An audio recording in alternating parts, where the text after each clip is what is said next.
कार्यक्रम पार पडलेला आहे. काय नेमकी ही योजना होती आणि कशा स्वरूपाचा लाभ या सगळ्या लाभार्थ्यांना? आज आपल्या देशाचे लाडके पंतप्रधान माननीय मोदीजींनी एक खरं म्हणजे मेला अतिशय क्रांतिकारी निर्णय किंवा एक ऐतिहासिक असा आजचा कार्यक्रम होता. स्वामित्व योजनेच्या माध्यमातून सनद वाटप त्या कार्यक्रमाचा शुभारंभ या ठिकाणी केला. खरं म्हणजे ग्रामीण भागाच्या विकासासाठी आणि नागरिकांचे अधिकार हे सुनिश्चित करण्यासाठी एक नवीन दिशा देणारा हा कार्यक्रम आहे. स्वामित्व योजना ही केवळ एक सरकारी कार्यक्रम नाही हा, तर आपल्याला प्रत्येकासाठी हक्काचं स्वातंत्र्य आणि आर्थिक स्थैर्य ठेवणे साधन आहे असं म्हणायला हरकत नाही. आपण बघतात प्रॉपर्टीच्या माध्यमातून गावाखेड्यामध्ये अनेक वाद असतात, भानगडी असतात, अतिक्रमण केली जातात, पण यातून हे सगळे प्रश्न आता मिटणार आहेत. अतिशय म्हणजे या कार्डाच्या माध्यमातून आपलं काय, माझं स्वतःचं काय हे तर लोकांना कळणार आहे, पण त्यातून बँकांसाठी आर्थिक पत वाढवण्यासाठी, बँकेच्या कर्जासाठी आणि स्वतःची प्रॉपर्टी ही सुनिश्चित करण्यासाठी त्याचा खूप मोठा उपयोग या ठिकाणी होणार आहे. त्यामुळे एका ऐतिहासिक कार्यक्रमाची सुरुवात आज माननीय पंतप्रधान मोदीजींनी या ठिकाणी केली. नाशिक जिल्ह्यामध्ये मोठ्या प्रमाणामध्ये या सगळ्या कार्यक्रमाचं सुरुवात होत असताना अनेक ठिकाणी याचं वाटप सुद्धा, स्वामित्व योजना कार्डचं वाटप सुद्धा या ठिकाणी आपण मोठ्या प्रमाणामध्ये केलेलं आहे.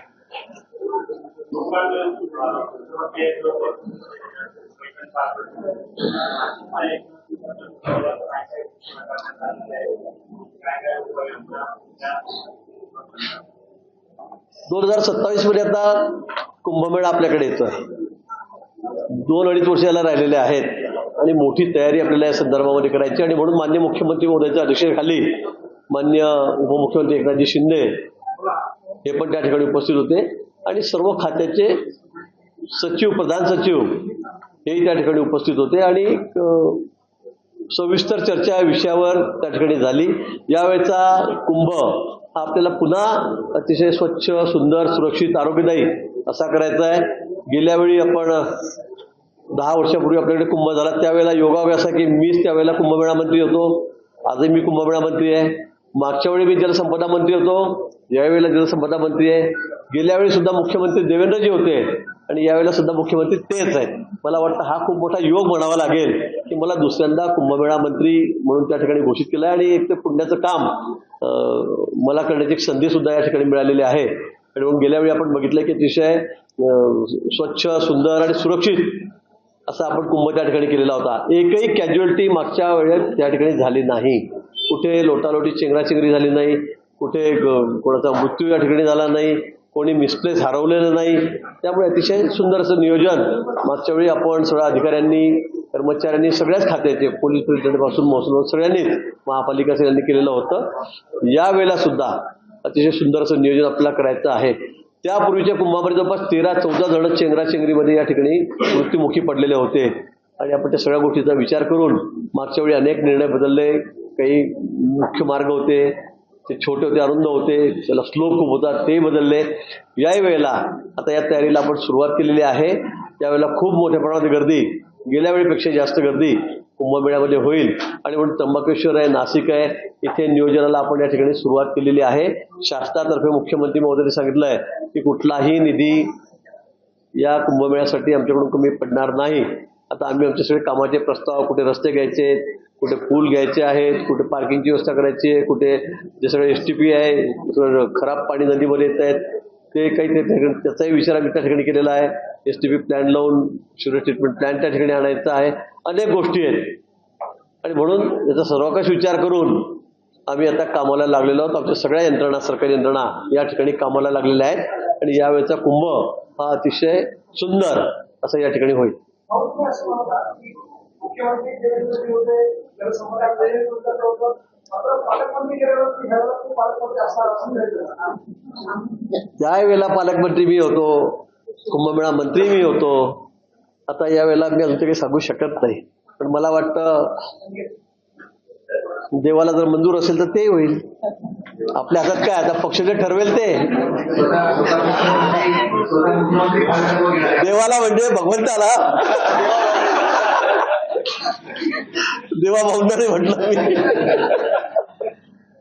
स्वतः जेव्हा भाऊ पण मालकत्व घेणार अशी चर्चा आता काही आहे का? काय जेव्हा भाऊ पण सुद्धा मालकत्व घेणार आहे अशी चर्चा आहे. नाही, त्या बाबतीत मला काही माहिती नाही. लवकरच आपल्याला ही बातमी कळेल. मला वाटतं की फार वेळ लागणार नाही. त्या गोदावरीच्या संदर्भात गोदावरीवर समावेश होतो. त्या गोदावरीच्या प्रदूषणात सुद्धा अनेक वर्षांपासून आहे. अनेक योजना झाल्या, कोट्यवधी रुपयांचा निधी मंजूर झाला, पण त्याचं प्रदूषण काही मुक्त होत नाहीये. दुसरा विषय त्र्यंबकेश्वर किंवा नाशिकमध्ये ज्या ठिकाणी कुंभमेळा होणार आहे त्या ठिकाणी प्रचंड अनधिकृत अतिक्रमण अजून सुद्धा आहे. येणाऱ्या काळामध्ये ऍक्शन मोडवर आपण हे सगळं करणार. प्रदूषणाच्या बाबतीमध्ये काल खूप वेळ, सगळ्यात जास्त वेळ आपण प्रदूषणासाठी ज्या विषयावर चर्चा झाली, तात्काळ कामाला सुरुवात करायची आहे. त्याला 300-400 कोटी काय लागतील. जवळपास 63 MLD पाणी आता सध्या डिस्चार्ज त्या ठिकाणी आहे. कुंभमेळ्याच्या वेळी तो बहुतेक दीडपट दुप्पट होईल, पण त्या अनुषंगाने आम्ही त्या ठिकाणी कामाला लागलेलो आहोत. निधीची व्यवस्था यासाठी त्या जवळपास करण्यात आलेली आहे. आणि अतिक्रमण खरं आहे, अतिक्रमण खूप मोठ्या प्रमाणात झालेली आहेत आणि इतक्या मोठ्या संख्येत ज्यावेळेला भाविक या ठिकाणी येतील कोटीच्या संख्येमध्ये, तर त्यावेळेला अतिक्रमण असे त्रास होऊ शकतो. त्या अनुषंगाने सुद्धा सूचना देण्यात आलेल्या आहे महापालिकेला, नगरपालिकेला, त्र्यंबकला. मला वाटतं लवकरच त्या संदर्भामध्ये कारवाईला सुरुवात होईल. साधारण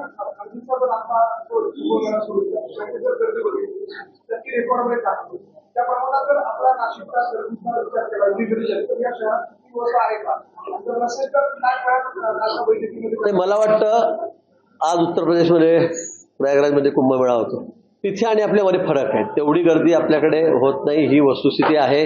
कारण तिथे खूप मोठी व्यवस्था, पण पात्र त्याचं किलोमीटरवर. आपल्याकडे इथे अजिबात म्हणजे फुटामध्ये मोजावं लागतं पात्र. एवढंच पात्र आहे, तेवढेच कुंड आपल्याकडे आहेत. कुशावर सुद्धा आपण बघतो अतिशय छोटं त्या ठिकाणी ते कुंड ज्या ठिकाणी मी स्नान करतो, त्यामुळे इथल्या तिथल्या परिस्थितीमध्ये फरक आहे. तिथे खूप मोठी म्हणजे आपल्यापेक्षा मी सांगेल 50 पट मोठी जागा त्यांची असेल, 50 पटीपेक्षा जास्त असेल. आणि त्यामुळे तिथे लोकांची गर्दी, भाविकांची गर्दी खूप होते. ही वस्तूची सुरुवातीपासूनच त्या ठिकाणी मोठी गर्दी होत असते. पण आपल्याकडे सुद्धा आता आपल्याला व्यवस्था कराव्या लागतील.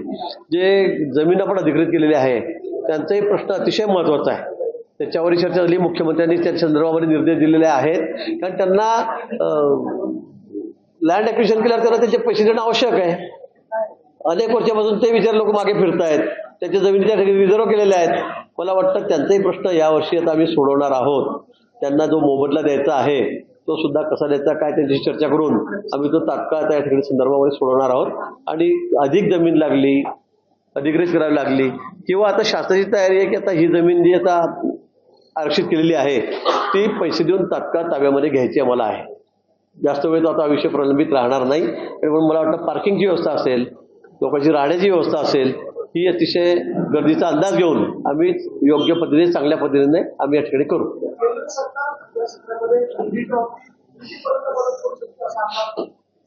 निधीच्या बाबतीमध्ये कुठलीही कमतरता होणार नाही. कारण हे कार्य खूप मोठं आहे, आपल्याला माहिती आहे. कुंभमेळा आहे, यासाठी सरकार कुठेही कमी पडू देणार नाही. जो काय निधी असेल, राज्य सरकार असेल, केंद्र सरकार असेल, आमचा वाटा आम्ही सगळ्या त्या ठिकाणी घेऊ. केंद्रामध्ये आमचं सरकार आहे, त्यामुळे केंद्रही असं कोणत्या मताचं आपल्याला माहिती आहे. कुंभमेळ्याला ते कुठेही कमी पडणार नाहीत. जोही निधी लागेल तो सगळा निधी आम्हाला पूर्णपणे मिळणार आहे. आज सांगता येणार नाही, अजून आमच्याकडे अंदाज नाही किती लागतील काय, पण आता आमचे सगळे एस्टिमेट व्हायला सुरुवात झालेली आहे. आम्ही अंदाज काढतो. पण इथे एकही रुपया कुंभमेळ्यासाठी सरकार कमी पडू देणार नाही.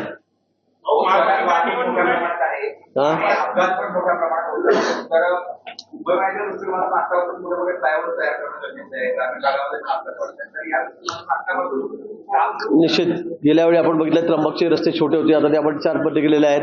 बाकी जे रस्ते आहेत, तिकडनं घोटीहून येणारे रस्ते आहेत, तिकडपूरून येणारे रस्ते आहेत, त्र्यंबकला येणारे रस्ते आहेत, हे जे रस्ते आहेत ते छोटे आहेत, ते निश्चित मोठे झाले पाहिजेत. म्हणून काल चर्चा झाली. लगेच त्या कामाचं टेंडर काढून त्या 6-8 महिन्यामध्ये सगळे कामं संपवा असे निर्देश माननीय मुख्यमंत्री महोदयाने. एका वर्षात सगळे रस्त्यांचे कामं पूर्ण झालेले आहेत. रिंग रोडच्या बाबतीमध्ये त्या ठिकाणी त्या संदर्भामध्ये एक सारेभर चर्चा त्या ठिकाणी झालेली आहे. अशा अनेक गोष्टी आहेत की तिथले रस्त्यांचं रुंदीकरण होणं आवश्यक आहे. ते आम्ही सगळे या ठिकाणी करणार आहोत. काही ब्रिज आहेत, पूल आहेत, ते सुद्धा बांधणे आवश्यक आहे. ते सुद्धा तातडीने आम्ही या ठिकाणी काम हाती घेतलेलं आहे. महापालिका निवडणुकांच्या पार्श्वभूमीवर लोकस्थिती जाहीर सुरू आहे. अशा तुमच्याकडे पण काही तक्रारी भाजप पदाधिकाऱ्यांनी केल्या की शिंदे गटाकडून काही ऑफर येत? तक्रारी वगैरे कसल्या तक्रारी वगैरे काय नाही. आता ज्यांना जिकडे जायचं त्यांनी तिकडे जावं. आमच्याकडे कुठल्याही तक्रारी नाहीत. आमच्याकडे पर्याप्त लोक आहेत, आमचे लोकप्रतिनिधी आहेत, येणाऱ्यांचा खूप ओढाही आमच्याकडे त्या ठिकाणी खूप मोठ्या प्रमाणामध्ये आहे. त्यामुळे आमच्या तक्रारीचा काही आपल्याकडे विषयच नाही. त्यांनी ज्यांना पटेल त्यांनी त्या ठिकाणी जावं. राज्याच्या राजकारणातला एक विषय आहे की आजच्या राष्ट्रवादीच्या अधिवेशनाला उपस्थित नाहीये. दुसरीकडे गेल्या काही दिवसांपासून महाराष्ट्रामध्ये जे भुजबळ जे आहे ते अधिवेशनाला गेले, भुजबळांची नाराजी झाली आहे. मला काय त्या संदर्भामध्ये भुजबळ साहेब असतील, धनंजय मुंडे असतील किंवा अजितदादा असतील हे सांगू शकतील. आता माझा त्यांचा काही फार संपर्क झालेला नाही सध्या. नाराजी किती दूर झाली आहे, किती कमी आहे, किती जास्त आहे म्हणून त्या बाबतीमध्ये मला वाटतं तेच सांगतील. मी ते सांगू शकणार नाही. भुजबळ भाजपच्याही वाटेवर असं आहे. मला तर काही माहित नाही माझ्या संदर्भामध्ये. माझ्याशी काही चर्चा झालेली नाही साहेबांची. त्या या अधिवेशनानंतर माझी त्यांची गाठभेट नाही किंवा फोनवर बोलणंही झालं नाही. काय सांगतो मी आपल्याला. तर नाशिकचे 3 मंत्री असतील, तुला कालच्या बैठकीला त्यांना बोलवलं नाही, तर तुम्ही बैठकीला होते. कुठल्या कालच्या मुख्यमंत्र्यांच्या बैठकीला. कुंभमेळा मंत्री मी आहे, त्यामुळे ही प्राथमिक बैठक होती. पुढच्या ज्या वेळेला सगळ्या बैठकी होतील त्यावेळेला सगळेजण हजर राहतील. मी पालकमंत्री म्हणून नव्हतो, मी कुंभमेळा मंत्री म्हणून माझ्याकडे चार्ज आहे, म्हणून मी त्या ठिकाणी आलो होतो. परवाही पण मी अपघात झाला त्यावेळेला पण मी इथे आलेलोच होतो. तर त्याचा अर्थ असा नाही की आता एकदम पालकत्वच घेतलेला आहे मी, असं नाहीये. पण अशा वेळी गेलं पाहिजे. आज जवळपास 9 जण त्या अपघातामध्ये त्यांचा मृत्यू झालेला, अतिशय दुर्दैवी मृत्यू त्याचा त्या ठिकाणी झालेला आहे. शासनाने 5-5 लाख रुपये सोमवारी त्यांना ते परत त्या ठिकाणी येईल. आता पेपर वगैरे गेले सगळे इथून. जिल्हाधिकाऱ्यांनी मागणी केलेली आहे. जखमींनाही मदत केली जाईल आणि मृत्यूमुखी पावले त्यांनाही 5-5 लाख रुपये आम्ही देणार आहोत. पतंगाचा दोरामुळे या ठिकाणी मला वाटतं 1 जण त्याचा मृत्यू त्या ठिकाणी झालेला आहे. त्याला सुद्धा 5 लाख रुपये माननीय मुख्यमंत्री महोदयांनी त्या ठिकाणी संदर्भाची परवानगी घेतलेली आहे. त्यांनी त्या ठिकाणी जाहीर करायला सांगितलं. त्याला सुद्धा 5 लाख रुपये आम्ही मदत करणार आहोत. पण नाशिक पोलिसांनी जसा इनिशिएटिव्ह घेतला ते सदोष मनुष्यवधाचा प्रयत्न म्हणून गुन्हा दाखल केला. अशीच मोहीम जर राज्यभर राबवली तर नायलॉन मांजाचा जो वापर आहे विक्रीसाठी आहे त्यांना एक प्रकारे धडा शिकवला जाईल. नाशिक पोलिसांनी जवळपास 50हून अधिक गुन्हे दाखल केले आणि पालकांवर कारवाई केली. नाही, खरं अतिशय गंभीर हा विषय आहे. मी पतंग महोत्सवाच्या आधी संक्रांती आधी 2 दिवस मी इथे आलो त्यावेळेला मी सांगितलं होतं की या संदर्भामध्ये आम्ही कडक कारवाई करू. कोण हे सगळे मांजा उत्पादक कोण आहेत, सगळे करणारे जे आहेत, तयार करणारे कारखाने आहेत, त्यांच्यावर कडक कारवाई झाली पाहिजे. खरं त्यांच्यावर जास्त कडक कारवाई झाली पाहिजे. मी तर या मताचा आहे. पण कोणाचा जीव इतका स्वस्त नाहीये. शाळेत मुलगा चाललाय, कॉलेजला चाललाय, तर 20-22 वर्षामध्ये त्यांचा काय गुन्हा आहे. पण तुम्ही पतंग कुठेतरी खेळता, ते कापाकापी झाली की दोरे रस्त्यावरून पडतात, त्याच्यामुळे मृत्यू होतो आणि दरवर्षी होतोय सतत. पण इतके कायदे कडक असून सुद्धा त्याच्यावर कोणी अंमलबजावणी करत नाही. ही बाब दुर्दैवी आहे. यापुढे याच्यामध्ये कोणाची गय केली जाणार नाही. सदोष मनुष्यवधाचा गुन्हा त्या संदर्भामध्ये दाखल केला जाईल. नाशिक पोलिसांचा फायदा आहे. नाशिक माझा राज्यभर राबवला तर त्याच्यावरती मोठ्या प्रमाणात असं तज्ञांचं मत आहे. सरकार म्हणून त्यावर थोडा घेतला जाईल या प्रकारचा. निश्चित मला वाटतं पतंग महोत्सव हा झाला पाहिजे. तो आमचा सण आहे, उत्सव आहे. पण मांजा लावून, काचेचं सगळं त्याचं आवरण लावून की ज्यामुळे माणूसच मरेल अशा पद्धतीने तुम्ही नाही करू शकत. आणि म्हणून मला असं वाटतं की कायदा या संदर्भामध्ये आहेत, पण त्याची अंमलबजावणी होण्याची गरज आहे. या पुढच्या काळामध्ये मी सांगेल की जे तयार करतील असा मांजा त्यांच्यावर सुद्धा हा गुन्हा दाखलच झाला पाहिजे की त्याची हिंमतच व्हायला नको. आणि त्याचा सामान्य म्हणून त्याला काही नसतं. झाले म्हणजे सर कॉलेजला चालला विद्यार्थी, ट्युशनला चाललाय, मुलगा चाललाय, मुलगी चालली आहे, तो मरतोय, नोकरी येणारा बिचारा एखादा माणूस त्या ठिकाणी मरतोय, त्याचा काय दोष आहे. आणि म्हणून मला असं वाटतं की या संदर्भामध्ये संपूर्ण महाराष्ट्रभर अशी जी नाशिकमध्ये आम्ही अंमलबजावणी केली आहे कायद्याची तशी सगळी दूर केली जाईल. मालेगावमध्ये तक्रारी देण्यात आली आहे. राज्यावर अनेक ठिकाणी बांगलादेशी नागरिक आढळून येत आहे. याबाबत कशी कारवाई सुरू आहे. माननीय गृहमंत्री महोदय, माननीय मुख्यमंत्री महोदयांनी संदर्भामध्ये एक सक्त आदेश दिलेले आहेत. असे जे म्हणजे परवानगी न घेता अवैधरित्या या ठिकाणी जे रोहिंगे असतील, जे कोणी आलेले असतील बाहेर देशातून, त्यांचा हुडकून काढण्याचं काम त्यांना या ठिकाणी चाललेलं आहे. पोलीस यंत्रणेला सतर्क करण्यात आलेलं आहे. आणि मग मला असं वाटतं की ते जे असतील त्यांना हुडकून त्यांच्यावर सक्त कारवाई त्या ठिकाणी केली जाईल. कोणाची याच्यामध्ये हायगाई होणार नाही. सरकारी कर्मचारी असलेल्या महिला यांनी मोठ्या प्रमाणामध्ये लाडक्या बहिणीचा लाभ घेतलेला आहे. त्याच्या अकाउंटवर पैसे गेलेले आहेत. तर या सगळ्या संदर्भात प्रशासन आणि सरकारकडून काय होतं. मला वाटतं असं कोणी नोकरी करतंय, सरकारी नोकरीत आहे आणि त्याचा लाभ घेत आहे असं असेल तर हे अतिशय चुकीचं आहे. मला वाटतं त्या संदर्भामध्ये थोडी शोध मोहीम सुरू आहे. म्हणजे विनाकारण म्हणजे जे बिचारे खरं गरजू आहेत त्यांना लाभ मिळाला पाहिजे, त्यांच्यासाठी योजना आहे. पण तुम्ही एकीकडे पगारही घेतायत मोठा आणि दुसरीकडे योजना कोणी इन्कम टॅक्सही भरतंय मोठा, त्या पण योजना घेत आहेत. मला वाटतं की हे काही योग्य नाही आहे. त्याच्यामध्ये जे अटी निकष पूर्ण करतील त्यांनाच हा लाभ मिळाला पाहिजे. अन्यथा ज्याची कमाई लाखामध्ये आहेत महिन्याला ते सुद्धा 1,000 म्हणजे 1,500 2,000 रुपये घ्यायला लागलेत, तर मला वाटतं हे सुद्धा योग्य नाही. आणि म्हणून पात्र असतील त्याच्याबद्दल तर शंकाच नाही, त्यांना मिळालंच पाहिजे. आम्ही सरकारने सांगितलंय, माननीय मुख्यमंत्री महोदयांनी आमच्या शासनाने सांगितलंय की नियमितपणे हप्ते यांच्या खात्यामध्ये जातील, तिथे कुठे आम्ही कमी पडणार नाही. पण जर इतक्या चुकीच्या मार्गाने कोणी नुसते फॉर्म भरले आणि आम्हाला पैसे मिळत आहेत तर मला वाटतं ते सुद्धा योग्य नाही. त्याची आता तपासणी थोडी सुरू आहे, त्यातून थोडी चाळणी लागेल. हो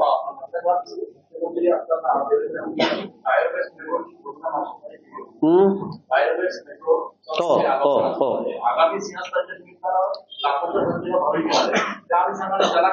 काल त्या संदर्भामध्ये सविस्तर चर्चा या ठिकाणी झालेली आहे.